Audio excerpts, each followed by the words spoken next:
This Sunday, I was really tempted not to write a sermon, but rather just reread the gospel because it is all right there. This is Jesus preaching, God made flesh. Nothing I can say will ever be as meaningful as that. The Beatitudes summarize the wisdom of God that Paul calls foolishness, wiser than human wisdom, and Micah extols as doing justice, loving kindness, and walking humbly with God. What it means to be a Christian, but also what it means to be a person of justice and righteousness, regardless of faith or lack thereof, is made abundantly clear. We are called to walk in the margins, to love people where they are at, and protect the dignity, health, and well-being of every person. Now, I have spoken before about my mother's family. I am descended from Irish refugees who came to this country fleeing a forced starvation, a genocide not of conscious annihilation of a people, but one of neglect and indifference.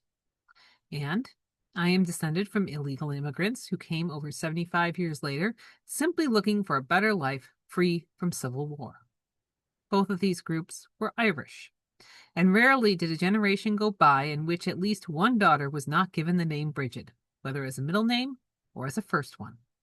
My middle name is Bridget. My sibling was given the name Bridget as part of a compound name. My mother's name was Bridget. My great aunt had the middle name Bridget. And among the Irish, the name Bridget is as common as Mary. And today is the feast of St. Bridget. Bridget was a contemporary of St. Patrick, born of a Christian mother and a pagan chieftain father. She was meant to be married off for diplomatic purposes, but wanted to be a nun. When the poor came knocking, Bridget would feed and clothe and care for them.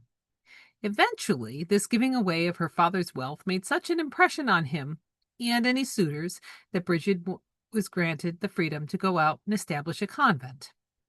Legend has it that as Bridget was taking her vows as a nun and abbess, the altar rail turned into a flowering bush when she touched it, and the bishop, administering the vows, accidentally made her a bishop. But the truth is even more profound than legend. Bridget, as abbess, had the same authority over the lands of the abbey as a bishop would have over his diocese.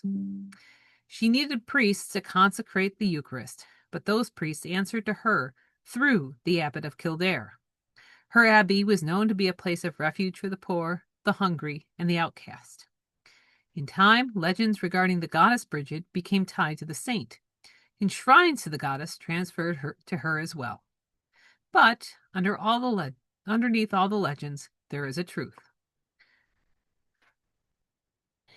Bridget and her abbey were a voice for the voiceless, a home for the homeless, a refuge for the abused, mercy for the fugitive, solace for the mourning, food for the hungry, and peace in a time of conflict. In short, Bridget lived her life as a personification of the Beatitudes. And when generations of women and non-binary folk of Irish descent are named for her, we are being called by our God and our ancestors to take up her cloak and do the same. But also, as our readings make clear, this is the role that all who would call themselves Christians are called to as well. And when politicians and others proclaim these United States to be a Christian nation, but do not center, do not care for, do not shelter the refugee, the poor, and those who have been denied justice, they blaspheme. They deny the very person of Christ in their midst. The Beatitudes are not just about being nice. They are about being radically welcoming and seeing in every child your own child, in every mother and father your own fears and longings for your children, and in every broken window and bashed-in door of a family being broken apart, your own life torn apart as well. Liam Ramos, the boy with the little blue bunny hat, has been ordered released from the concentration camp in Texas. But hundreds more children continue to be served moldy bread and brown water while being denied warm beds, clean bathrooms, education, and their freedom. This is inhumane, and will stand with slavery and the trail of tears as some of the worst abuses of the vulnerable that our nation has undertaken. We cannot be silent or turn away. As Christians, we are called by the gospel.